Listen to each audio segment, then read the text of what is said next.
Halo semuanya, balik lagi di tutorial ketiga pasca UTS, atau sebenarnya ini adalah ya tutorial pertama setelah UTS dari gelombang kelas A. Nah, sebenarnya dari materi setelah UTS itu sebenarnya kalau tahun lalu itu dari efek Doppler sampai interferensi dan difraksi. Nah, akan tetapi setelah aku tanyakan ke Pak Wiwit, ternyata sekarang kan baru kayak setengah semester ya, setengah semester atau kayak setengah lagi menuju UAS gitu. Nah, ternyata kalian sudah diberikan materi interferensi dan difraksi itu tadi ya, karena tadi kan ada hari ini kalian itu ada 2 kelas ditambah sekarang tutorial, jadi pasti akan sangat-sangat lelah. Nah, eh, harusnya itu materinya itu dari efek Doppler, gelombang elektromagnetik, radiasi elektromagnetik, dan interferensi difraksi. Akan tetapi ya sesuai dengan yang tadi aku sebutkan itu kayak tadi. Nah, ini adalah rencana rencana tutorial yang sebenarnya ingin aku berikan sebelum aku dapat kabar seperti itu. Jadi, mari kita lihat aja. Pertama adalah efek Doppler dan gelombang kejut. Di sini bisa kita lihat efek Doppler itu definisinya apa. Jadi definisinya itu adalah ketika ada suatu perubahan frekuensi di mana ada suatu uh, objek yang memiliki gerakan terhadap gerakan sumber gelombang relatif terhadap pengamat. Nah, ini tuh sebenarnya kayak misalnya ada sumber suara atau sumber gelombang yang nggak ada suara karena cahaya juga bisa itu, atau misalnya pengamatnya itu ada yang bergerak, itu akan mengakibatkan perubahan frekuensi. Nah, terus apa nih gelombang kejut? Nah, gelombang kejut itu sebenarnya gelombang ini apa ya, akibat dari efek Doppler itu. Jadi ada gelombang kejut. Nah, gelombang kejut itu adalah gelombang yang dihasilkan akibat objeknya itu bergerak melebihi kecepatan cahaya. Nah, di mana pada suatu daerah yang sangat kecil gitu, di ruang spasial yang sangat sempit ini, itu dia bakal mengandung banyak energi yang terkonsentrasi gitu. Jadi kayak di situ tuh di ruang itu mengumpul energi sehingga akan menghasilkan gelombang kejut itu. Nah, mari kita langsung melihat ke kasus-kasusnya. Nah, kenapa kita harus meninjau kasus-kasus ini? Karena kasus-kasus ini tuh sebenarnya akan menurunkan persamaan efek Doppler yang sebenarnya udah pasti kalian udah familiar di SMA gitu.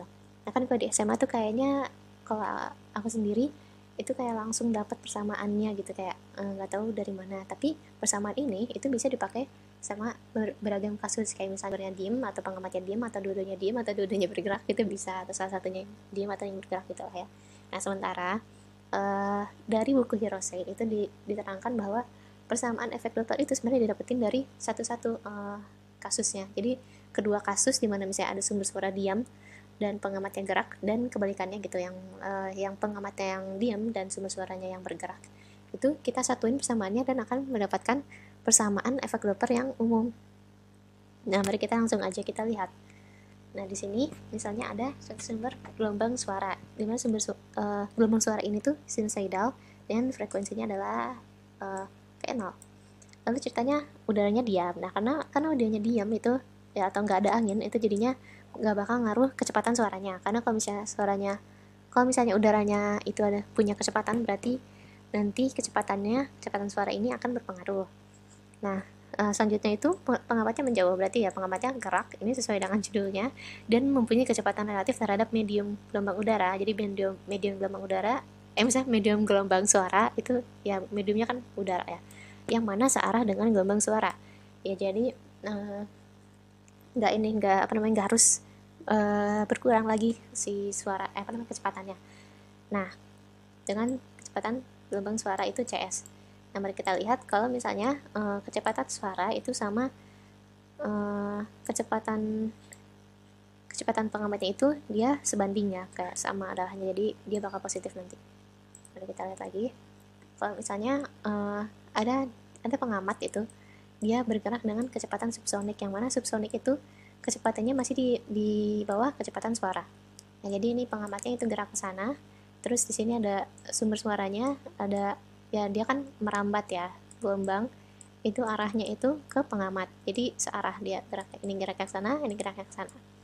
Nah, ini ilustrasinya ya, ada gambar ilustrasinya, atau kita bisa gambar juga kayak gini, dimana di sini ada sumber suara. Nah, karena suaranya itu tuh sebenarnya adalah gelombang yang sferis, jadi dia tuh menyebar ke segala arah, jadi ke kanan, ke kiri, sebenarnya ke atas juga gitu. Dimana kalau kita lihat dia nggak cuman satu arah gini, tapi ke set set set set set set gitu loh, sampai kayak ngebentuk bola gitu loh. Nah, makanya di sini ada kayak muka-muka gelombang. Nah, di mana kalau kita lihat dari sini ke sini itu adalah satu lambda. Nah, dari satu lambda ini ya satu panjang gelombang gitu ya. Dari satu panjang gelombang ini kita bisa dapetin kecepatan suara dan frekuensi. Ya, karena lambda itu kan sama dengan meter gitu ya. Kita lihat dari satuannya atau kita lihat dari dimensinya gitu. Dimana meter itu bisa kita dapetin kalau misalnya kita membagikan kecepatan suara yang mana satuannya adalah meter per second dengan frekuensi. Jadi kan ntar S-nya bakal hilang. Jadi kita bakal dapat M. Dimana kita bisa dapat panjang gelombang ini kalau kita membandingkan antara kecepatan suara sama frekuensi ini. Kecepatan suara yang tadi dan frekuensinya itu adalah frekuensi dari sumber suara yang tadi ya. Nah, ini kita akan mendapatkan panjang gelombangnya. Next. Nah, pengamat itu bisa jadi gerak atau enggak, itu bisa akan selalu mengamati panjang gelombang yang sama. Jadi mau dia gerak, mau dia enggak juga panjang gelombangnya sama. Nah, yang beda itu apa? Yang beda itu adalah frekuensinya. Ya, jadi kan perubahan frekuensi yang jadi titik utama ya. Jadi hal utama, konsep utama yang ada di efek Doppler ini. Dimana kalau misalnya dia gerak itu, kecepatan suaranya itu akan berubah. Dan dari kecepatan suaranya berubah, panjang gelombangnya sama, frekuensinya yang beda. Nah, ini bisa kita lihat ya. Jadi kalau misalnya pengamatnya gerak, itu kan jadi dia akan mengurangi, misalnya geraknya kalau ke sana, dia kan bakal lebih lama nyampainya ya. Bakal lebih lama nyampainya, berarti dia bakal berkurang. Jadi makin jauh jarak yang harus ditempuh sama gelombangnya, makanya dia bakal lebih lama kecepatannya ya kan, makanya berkurang. Nah, habis itu kita bakal dapat persamaan ini kalau misalnya dia bergerak, dimana ntar frekuensinya itu bakal berubah jadi V aksen, dimana V aksen ini adalah, ini tinggal dibalik aja sih sebenarnya, ini ke sini, ini ke sini, ini ke sini, bakal dapat ini. Nah, ini adalah frekuensi kalau misalnya pengamat yang gerak, sumber suaranya diem ya. Kayak gini persamaannya. Lalu ini ada peninjauan lagi gitu ya. Kalau misalnya frekuensi aksen itu ya, frekuensi yang kalau misalnya pengamat yang bergerak itu akan lebih rendah daripada frekuensi diam kalau misalnya pengamatnya gerak gitu ya. Jadi kita bisa lihat dari sini ya, karena kalau misalnya dianya gerak tadi udah disebutin ya, panjang gelombangnya gelombang itu harus menempuh jarak yang lebih jauh dan juga itu menyebabkan kecepatannya lebih rendah, dimana kecepatan itu sebanding dengan frekuensi. Karena kecepatan itu sebanding dengan frekuensi, itu artinya frekuensi kalau misalnya kecepatannya makin kecil, berarti dari panjang gelombangnya dia akan makin panjang gelombang itu bentar ya, kecepatannya dari kecepatan itu makin kecil, frekuensinya makin kecil, jadi ya berarti frekuensi yang akan terdengar itu bakal lebih rendah. Nah, kita lihat lagi pengamat itu kalau misalnya mendekati sumber, dia nilai dari U0 atau kecepatannya itu bakal jadi negatif. Kalau mendekati ya, kalau menjauhi berarti jadi positif. Nah, kalau kecepatannya sama berarti dia bakal sama dengan kecepatan saya, dimana nanti frekuensinya bakal sama dengan 0, berarti dia bakal mengalami efek Doppler. Jadi ini ada penurunan sendiri ya, jadi penurunan dari persamaan ini. Ini kan persamaan buat pengamat gerak sumber diem. Nah, dari penurunan alternatif ini kita bisa lihat kalau misalnya kita misalkan di sini ada sumber suara, terus di sini ada pengamatnya, di mana pengamatnya itu bergerak dengan kecepatan U0. Nah, ini tuh di waktu T sama dengan 0 detik ya. Nah, sumber suara sama si pengamatnya itu punya jaraknya itu L. Ini adalah meter kita satuannya adalah meter. Nah, kan kalau misalnya di T sama dengan 1, dianya diem, karena dianya gerak, berarti dianya udah pindah sejauh panjang gelombang itu sama dengan kecepatan dikali waktu, ya kan? Dimana dia bakal bergerak sejauh, karena itu cuma 1 detik, jadi 0 doang gitu. Nah, tapi panjangnya dia bakal nambah. Jadi L, M ditambah U0. Di mana U0-nya itu adalah ya panjang ini. Jadi itu panjang ya, U0-nya udah dalam satuan panjang, udah bukan kecepatan lagi, karena udah dikaliin sama waktu. Nah, itu panjangnya. Nah, kita bisa lihat di sini jaraknya itu yang tadi ya, kecepatan suara dikali waktu itu akan menghasilkan jarak. Nah, kalau misalnya kita lihat di sini, kita masukin yang tadi, kecepatan suaranya CS dikali sama waktu awal T0 sama dengan jaraknya ditambah dengan U0 dikali T0, atau ya ini sebenarnya U0 T0 ini, dan kita akan mendapatkan waktu yang ditempuh, waktu awalnya itu adalah panjang awal per kecepatan suara dikurangin kecepatan pengamat. Nah, kalau misalnya kita masukin nih T1 nya, ntar berarti T0 nya itu bakal jadi T1 nya itu 1, ntar berarti T0 nya itu bakal jadi T1 dikurangin 1. Gimana, ngerti gak? Jadi kan T itu sama dengan T1 min T0 ya. Ini sebenarnya selisih sih. Jadi kalau kita masukin, kita mau cari T0, berarti itu tinggal T1 min T. Nah, T-nya ini adalah 1. Jadi T0-nya itu T1 min 1. Semoga tidak bingung ya. Semoga tidak bingung. Nah, jadi si T0 ini kita masukin lagi ke sini. Kita masukin ke situ, berarti kita bisa dapat CS dikaliin ini T1 min 1 sama dengan L ditambah U0. L ditambah U0 ditambah U0 dikali T1 min 1. Ini masukin juga ke sini. Masukin ke sini juga ya. Nah, L plus U0 nya itu dari mana? Itu dari sini ya. Ini kan ceritanya udah T sekian gitu. Nah, kita bisa dapat T1 nya itu adalah segini. Kita hapus lagi. Nah, dari sini kita bisa lihat kalau misalnya frekuensinya itu dalam periode 1 detik gitu ya. Jadi frekuensi awal atau frekuensi kalau misalnya pengamatnya diem atau pengamatnya dalam posisi yang awal gitu ya. Nah, dia bakal V0.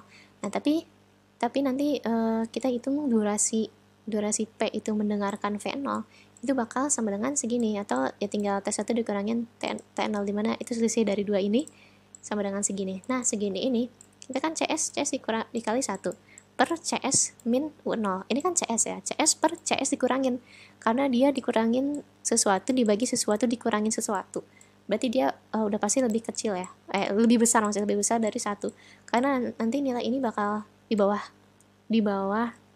nilai ini kan, ini di bawah nilai ini, berarti nilainya udah gak bakal 1 gitu, karena ini harus 1 sama dengan, kalau misalnya ini gak dikurangin ya CS per CS 1 kan, kalau misalnya CS di bawahnya dikurangin, berarti CS nya udah berkurang nilainya gitu kan, ke sesuatu dibagi dengan nilai sesuatu itu yang lebih kecil, berarti bakal lebih besar dari 1. Yang kita lihat dari sini, kita bisa menyimpulkan kalau misalnya, ini aku lupa nulis apa, ini apa gerakan sumber suaranya itu akan lebih besar dari gerakan kecepatan pengamatnya, atau sumber suaranya itu, ini kayaknya kebalik deh ya, harusnya U0 itu lebih besar dari CS ya kalau nggak salah. Nah, jadi nanti kita bisa dapat frekuensi ini dengar P itu tinggal frekuensi yang baru itu sama dengannya sama dengan itu frekuensi yang awal dibagi dengan selisih dari waktu ya, waktu yang tadi, dimana waktu yang tadi kayak ini kan CS per CS min U0 tinggal dikaliin V0, 1 per ini dikaliin V0. Kita bakal dapat persamaan yang tadi di awal. Nah, selanjutnya adalah kalau misalnya ini kasusnya kebalikannya, ini sumber suara gerak terus ada pengamatnya diam. Nah, misalnya ini sumbernya itu mendekati P-nya itu diam, sumbernya bergerak. Nah, kenapa kasusnya harus bedain sama yang sebelumnya, karena nanti itu ada yang bilang kalau misalnya datengin S-nya diam, itu harusnya punya frekuensi yang sama kayak sumber suara itu ngedatengin P. Tapi kalau misalnya buat gelombang suara itu bakal salah, sementara buat kasus gelombang elektromagnetik dia bakal benar. Nah, makanya kita langsung tinjau aja ya, ini makanya harus dibedain kasusnya, karena harus buat gitu kayak pada kenyataannya kalau gelombang suara itu nggak bisa disamain gitu kasusnya. Nah, mari kita lihat pada T-nya awal ya, T0.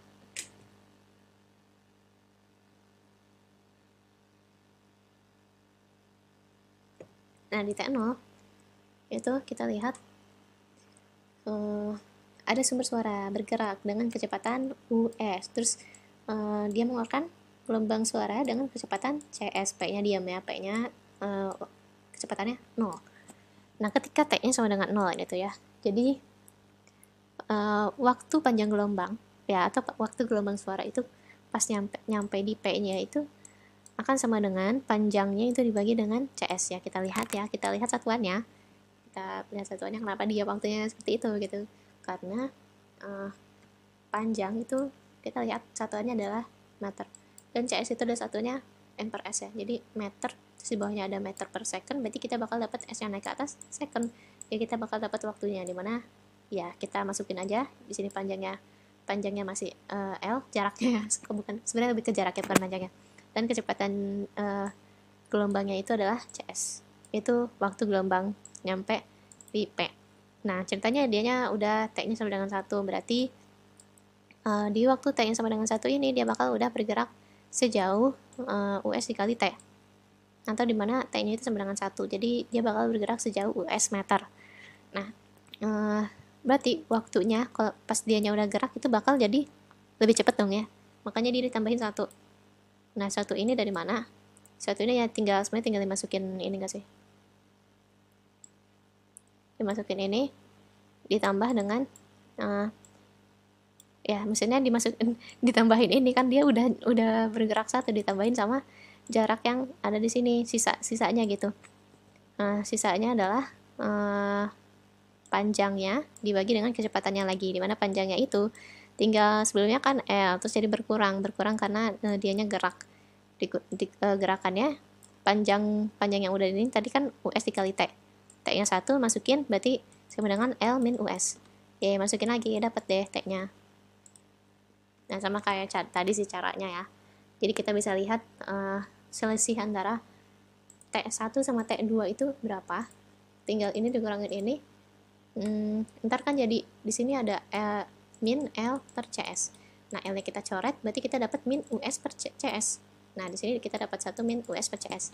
Nah, berarti pergeseran gelombangnya itu kayak tadi ya.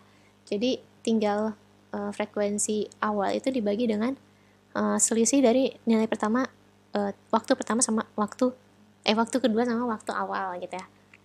Waktu kedua itu maksudnya pas udah T-nya berjalan selama 1 detik itu. Nah, jadi persamaan yang ini kita samain dulu penyebutnya. Jadi kan ini jadi CS min US per CS ya. Habis tinggal dibalikin dan dikaliin frekuensi 0.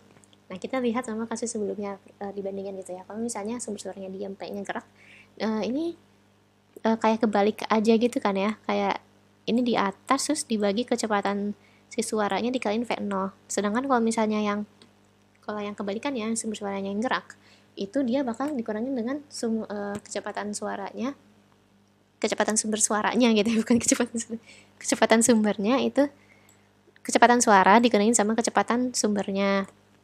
Dan itu ada di bawah. Nah, makanya dari kedua persamaan ini kita bisa dapat persamaan umum. Kalau misalnya kita sama-sama taruh yang berpengaruhnya ini, yang ngurangnya ini itu di sumber di atas, yang ininya di bawah. Ya, karena kalau kita masukin gitu misalnya ada P-nya gerak gitu, misalnya P gerak. Berarti kan dia jadi punya nilai U0 ya. Dan sumber suaranya diam, berarti tinggal kita masukin US-nya 0. US-nya 0 berarti bakal sama kayak gini, atau kebalikannya bakal jadi sama kayak gini. Nah, ini untuk positif negatifnya itu kita lihat. Kalau misalnya kecepatan sumber suara dan U0-nya itu bakal jadi positif kalau misalnya arahnya sama geraknya. Sementara kalau misalnya dia ada misalnya si ininya ke kiri gitu, wing ke kiri, berarti dia bakal negatif si US ini. Ya, jadi negatif, ntar menjadi positif kalau misalnya sama. Nah, terus misalnya ada angin, berarti kan ngaruh ya. Berarti kita tambahin lagi si faktor anginnya ini. Dimana angin itu kan arahnya bakal selalu berbeda dari arahnya selalu beda sama kecepatan suara gitu kan. Nah, jadi makanya dia bakal ditambah. oh salah ya, ini kebalikannya. Jadi kalau misalnya ada anginnya itu relatif terhadap medium gelombang, jadi arahnya sama. Nah ini kalau arahnya sama, suaranya jadi makin cepat, makanya ditambah. Nah kalau misalnya ada angin itu jadi hambatan, berarti dia bakal berkurang. Nah ini untuk gelombang elektromagnetik. Gelombang elektromagnetik mah cuman gini aja, dimana C-nya itu udah auto kayak gini gitu, apa namanya, kecepatannya. Dimana 3 dikali 10⁻8 ya kita pasti sudah tahu, dan U-nya itu adalah kecepatan relatif antara S dengan frekuensi dan pengamat. Dan ini pesamat ini itu dapat berlaku kalau misalnya kita asumsikan yaitu kecepatan pengamatnya ya, itu dia bakal jauh lebih kecil daripada kecepatan cahaya, harus kayak gitu. Sementara kalau misalnya mendekati kecepatan cahaya, itu kita harus pakai yang relativitas khusus Einstein, dimana persamaannya itu adalah kayak gini. Dan ini harus ntar U-nya dikaliin sama cos theta, dimana cos theta itu adalah sudut antara C relatif terhadap U. Jadi ya main-main vektor, jadi arah itu berpengaruh kalau di relativitas. Ya, mari kita lagi. Selanjutnya ada gelombang kejut. Ini ada akibat dari efek Doppler tadi, dimana kalau misalnya ada objek yang geraknya itu lebih cepat daripada kecepatan suara, atau mendekati. Nah dari persamaan pergeseran Doppler yang tadi itu kita lihat di bawah, kalau misalnya sumbernya gerak, itu misalnya ya sumbernya kan yang gerak kan yang ngeluarin suaranya gitu, yang gerakannya itu yang kecepatannya jauh lebih dari kecepatan cahaya, suara maksudnya. Nah misalnya kalau misalnya dia mendekati gitu tapi nggak sampai lebih, dia frekuensinya itu bakal jadi entah hingga dimana divergen. Jadi gimana ya, kita lihat nanti di sini. Kalau misalnya frekuensi akhirnya jadi tak hingga, berarti gimana tuh, jadi makin sangat-sangat apa namanya, nggak ada ujungnya gitu si suaranya. Nah sementara kalau misalnya ya ini kan ulang benar, kalau misalnya mendekati US yang mendekati CS, mendekati banget, ntar bakal jadi 0 ini tuh ya, di bawahnya jadi 0 karena kan ini jadi CS ya, jadi CS ini berarti frekuensinya akan sangat tinggi gitu, sampai akhirnya kalau US sama dengan CS, nah udah itu mah tak hingga gitu. Nah selanjutnya kalau misalnya US-nya itu melebihi dari CS, nah ini kalau kita masukin nih lebih dari CS, berarti kan ini bakal negatif bawahnya. Nah yang jadi berpengaruhnya itu adalah ini bakal terjadi, kalau misalnya ini terjadi itu disebutnya adalah kecepatannya itu kecepatan supersonik. Nah terus ada yang disebut juga dengan bilangan Mach. Mach itu ketika perbandingan antara kecepatan sumber suara itu sama kecepatan suara. Jadi kalau misalnya ini artinya 20 Mach, itu berarti artinya si sumber suaranya itu punya kecepatan 20 kali lebih cepat daripada kecepatan suara. Nah ini adalah Mach 20 adalah ini ya, Koro Sensei kalau kalian nonton anime. Nah terus ini di sini ada ilustrasinya dari muka-muka gelombang gitu ya. Kayaknya kalian sudah cukup familiar dengan muka-muka gelombang di Fisdes 2 ya. Dimana nanti muka-muka gelombang ini kan karena si sumbernya itu gerak ya, sumbernya gerak. Dia pas di sini tuh akan menimbulkan gelombangnya akan cepat gitu kan, wing. Dia gerak, dia juga akan ada kayak sumber suaranya sferis gitu. Dan semakin dia gerak, semakin kecil si gelombang-gelombangnya. Dan ini akan membentuk kayak wave cone gitu, kayak cone. Dimana ini disebutnya dengan shock wave ya, shock wave cone.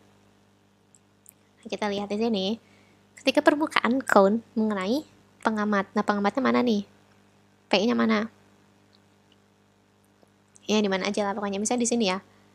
Nah A aksen gitu. Nah pas dia ngenain P itu, yang bakal dirasain sama si pengamatnya itu bakal dapet amplitudo pulse. Nah pulse itu apa sih namanya bahasa Indonesianya? Kejut ya. tiba-tiba datang kejutan yang suaranya sangat besar gitu, dan itu disebutnya dengan sonic boom, jadi kayak meledak gitu. Nah terus habis itu eksitasi gelombang kejut itu meningkatkan daya tarik drag force pada objek supersonik, karena gelombang kejut ngabisin energi dari objek yang gerak. Ya jadi kalau misalnya ada objek geraknya supersonik, dia bakal akan mengeluarkan gelombang kejut, di mana gelombang kejut ini itu akan meningkatkan gaya tarik. Gaya tarik tuh berarti jadi banyak yang karena apa ya, mengakibatkan mempengaruhi tekanan di sekitarnya. Nah, di sini ada contoh soal, aku pause dulu.